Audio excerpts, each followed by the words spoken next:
Olá, boa noite, meus queridos alunos do primeiro ano.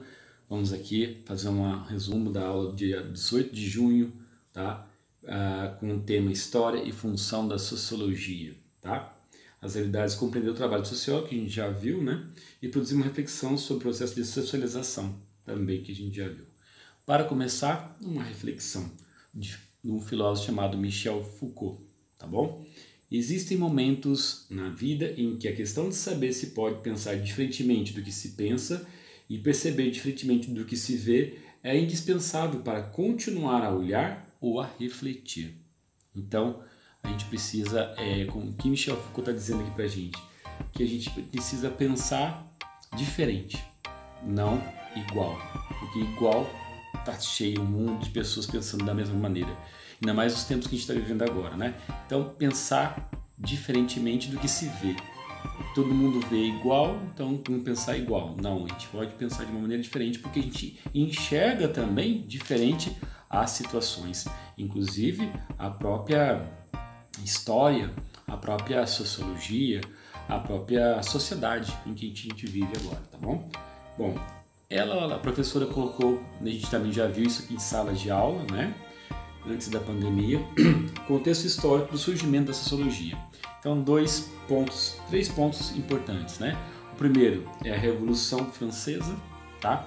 Que eu já falei para vocês que é do 14 de julho de 1789, com o lema da igualdade, fraternidade e liberdade, né? E tem uma ascensão da pequena burguesia nesse momento, os comerciantes daquela época, né?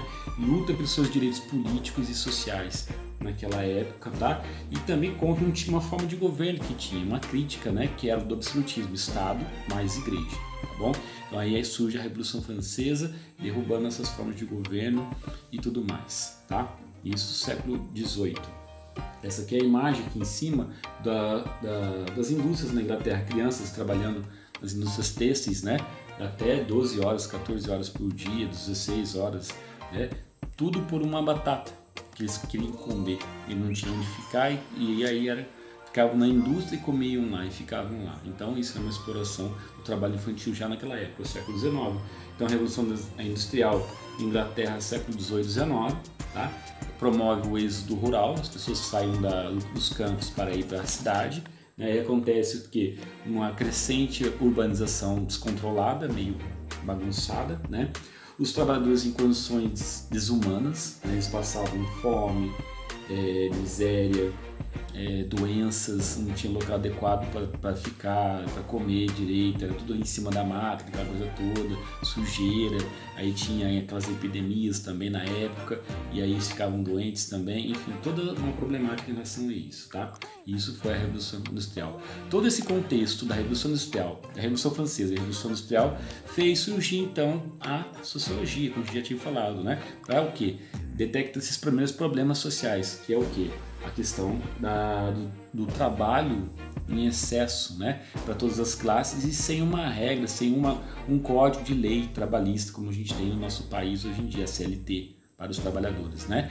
Tem que ter 13º, férias, se afastar quando ficar doente, atestado e todas essas coisas. Naquela época não tinha nada disso. Então começou a surgir um problema social. Então o povo começou a lutar pelos seus direitos políticos e sociais, tá bom? No Brasil a sociologia vai surgir na década de 1920, ok?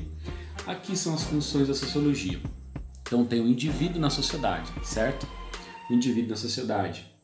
E ele, na sociedade, ele vai ter essa relação com a sociedade, com a cultura que ele vive, no nosso caso a gente é cultura brasileira, as regras ou as leis da sociedade civil que a gente vive, as regras de gêneros, né, masculino e feminino, que tem nessa sociedade, e a parte da biologia, ou seja, as regras biológicas e sociais que tem nesta sociedade em relação ao sujeito, como ele está inserido na sociedade, né? Então, cada área de alguma ciência relaciona de alguma forma com esse indivíduo, e a sociologia também, tá? E as funções da sociologia, no caso daqui da sociologia, a gente já falou isso também em sala de aula, né? Estudar e pesquisar estruturas da sociedade no mundo todo. Planejamento social, segundo ponto.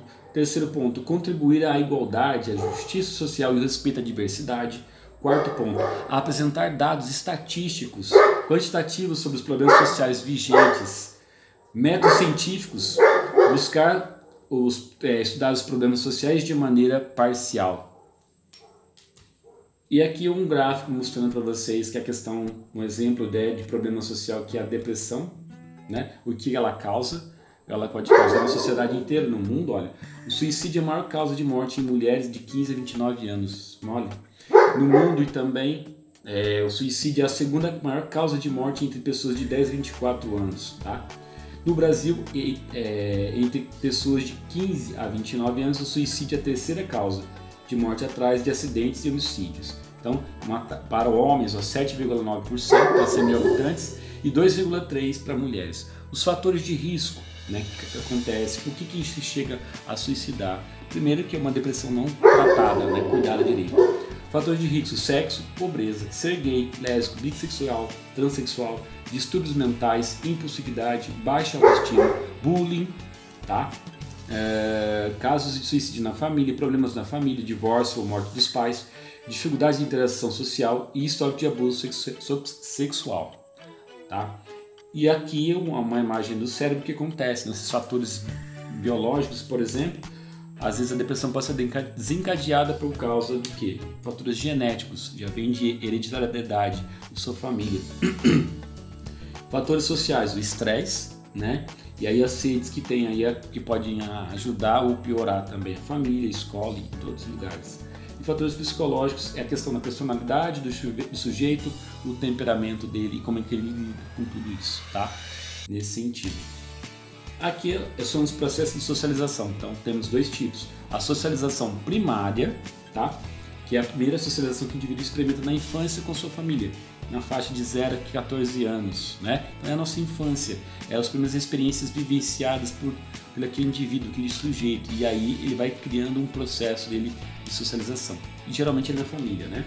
Socialização secundária é qualquer processo subsequente que introduz o indivíduo já socializado em novos setores do mundo objetivo de sua sociedade. Por exemplo, aí as esferas sociais é a escola, família, trabalho.